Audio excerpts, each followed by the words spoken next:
آپ نے حضرت علامہ مولانا مفتی محمد عامر رضا صاحب زیدہ مجدہو کا سماعت فرما لیا۔ میں نے پہلے ہی کہا تھا کہ کوشش یہ کی جائے گی کہ بیان ایک جگہ پر ایک ہی ہو، لیکن کچھ احباب کی خواہش تھی کہ 10-15 منٹ میں بھی آپ کے درمیان کچھ باتیں پیش کروں۔ توجہ کے ساتھ جو آپ کے سامنے بیان کیا جائے اسے سن کر عمل کرنے کی کوشش کریں، اس لیے کہ عمل سے زندگی بنتی ہے جنت بھی جہنم بھی، عمل سے زندگی بنتی ہے جنت بھی جہنم بھی، یہ خاکی اپنی فطرت میں نہ نوری ہے نہ ناری ہے۔ جلسوں میں ہم جاتے ہیں، بڑے سے بڑے خطیب کا بیان ہم سماعت فرماتے ہیں، مگر عمل کرنے سے کوشوں دور نظر آتے ہیں۔ لہذا عمل جب کریں گے اور عمل کے میدان میں آئیں گے تو بات کچھ بنے گی۔ آپ کے اعمال جب سدھریں گے تو ایمان اصل ہے، اعمال فرع۔ لہذا کوشش یہ ہونی چاہیے کہ ہم عمل کے میدان میں اتریں۔ آج کا یہ پروگرام ماشاءاللہ کثیر تعداد میں لوگ شرکت کیے ہوئے ہیں۔ ممبر شریف پر بھی علماء کرام کا نورانی قافلہ جلوہ گر ہے۔ عداوت کی نفرت کی بات ہے نہ عداوت کی بات ہے، نفرت کی بات ہے نہ عداوت کی بات ہے، میری زباں پہ صرف محبت کی بات ہے۔ نفرت کی بات ہے نہ عداوت کی بات ہے، میری زباں پہ صرف محبت کی بات ہے۔ اس دور انتشار میں آپس کی دشمنی، اس دور انتشار میں آپس کی دشمنی، سوچو جو غور سے تو قیامت کی بات ہے۔ اس دور انتشار میں آپس کی دشمنی، سوچو جو غور سے تو قیامت کی بات ہے۔ حوصلہ پست ہے کیوں عزم جمع پیدا کر، حوصلہ پست ہے کیوں عزم جمع پیدا کر، اٹھ زمانے میں قیامت کا سما پیدا کر۔ آج بھی ہو جو ابراہیم سا ایمہ پیدا، آگ کر سکتی ہے انداز گلستہ پیدا، آگ کر سکتی ہے انداز گلستہ پیدا، آگ کر سکتی ہے انداز گلستہ پیدا۔ بڑا لمبا خطاب نہیں ہوگا، چند باتیں میں نے آپ سے کہا، توجہ سے آپ سن لیجئے۔ مجھ کو جو عنوان دیا گیا ہے عالی جناب پپو عثمانی صاحب نے ایک ایسا عنوان دیا ہے کہ جس پر کچھ باتیں مفتی صاحب قبلہ نے پیش کر دیا ہے۔ انہوں نے جو عنوان دیا ہے منتخب شدہ عنوان یہ ہے کہ بچیوں کے ہاتھ میں موبائل کیوں؟ بچیوں کے ہاتھ میں موبائل کیوں؟ انشاءاللہ اس کی وجہ تھوڑی ہی دیر میں آپ کے سامنے میں پیش کر دوں گا کہ بچیوں کے ہاتھ میں موبائل دینے سے نقصان کتنا ہے اور فائدہ کتنا ہے۔ آپ دیکھیں اور سمجھیں اور غور کریں۔ کشتی میں بیٹھ کر چند مسافر اگر دریا کے ایک پار سے دوسرے پار جانا چاہیں،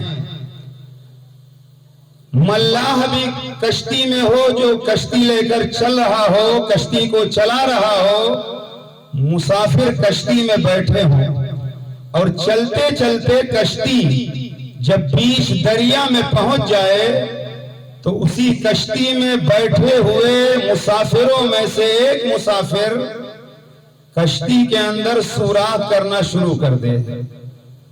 اگل بگل بیٹھے ہوئے خاموشی اختیار کر لیں، اسے کشتی میں سوراخ کرنے سے منع نہ کریں، کشتی میں سوراخ کرنے سے روکیں نہ، تو ایک وقت ایسا آئے گا کہ جب کشتی میں سوراخ ہو جائے گا تو دریا کا پانی کشتی میں داخل ہو جائے گا تو کشتی بھی ڈوب جائے گی اور کشتی میں بیٹھنے والے مسافر بھی ڈوب جائیں گے۔ اب لوگ یہ سوچیں ہم سے کیا لینا دینا ہے، سوراخ وہ کر رہا ہے